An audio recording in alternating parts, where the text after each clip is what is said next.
Là, c'est les mandarines de Jamaïque dont Claire parlait. Et t'as fait quelque chose avec? Je vais manger. Tu as mangé? Je mange.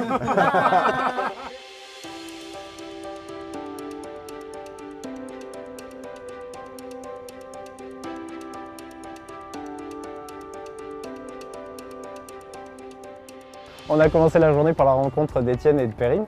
Donc au bout de 10 ans, vous allez pouvoir goûter le fruit et savoir s'il est intéressant. Donc quand vous avez voyagé un petit peu, rendez-vous 15 ans ou 20 ans plus tard.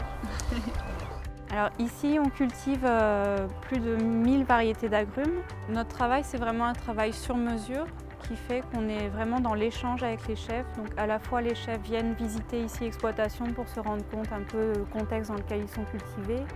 Et nous aussi, ça nous arrive d'aller dans les restaurants pour goûter finalement la cuisine de ces chefs et pouvoir mieux appréhender leurs besoins. Parce que Jean-Michel, en fait, pour la petite histoire, il fait une raviolle avec.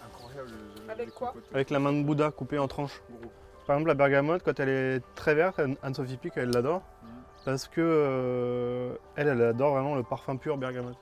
Et après, elle va devenir très spongieuse. Donc pour tout ce qui est confisage, etc., ça permet d'avoir un confisage avec beaucoup moins de sucre. C'est génial. Et tout à l'heure, il y avait la question du bio, etc., qui était revenue. Et l'agrume, c'est vrai que c'est un fruit où on mange encore plus l'écorce que sur les autres fruits. Donc, Ah, il y a une mandarine que je vais te faire goûter.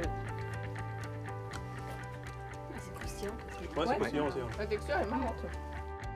On a eu aussi la chance de découvrir certaines serres un petit peu plus expérimentales avec plein de variétés et des hybrides qui sont en cours de réalisation. Et du coup, comme Étienne nous l'a expliqué, c'est des choses qui prennent du temps. Donc ici, là dessous, là, vous avez le point de greffe. Et là, vous avez la variété sur laquelle ça a été greffé. Donc vous voyez, c'est pas la même feuille. C'est là qu'on se rend compte en fait de tout le travail qu'il y a en amont pour avoir ces fruits chez nous. On se rend compte aussi qu'il y a beaucoup de fruits qui sont faits à la demande. Certains arbres sont dédiés entièrement pour certains chefs. Et le travail en tout cas que représente toute la culture de ces fruits, c'est juste incroyable. Et donc c'est sûr que ça donne envie de travailler ces produits et vraiment de les mettre en valeur. Je pense qu'on ne voit pas les agrumes de la même manière après être passé ici.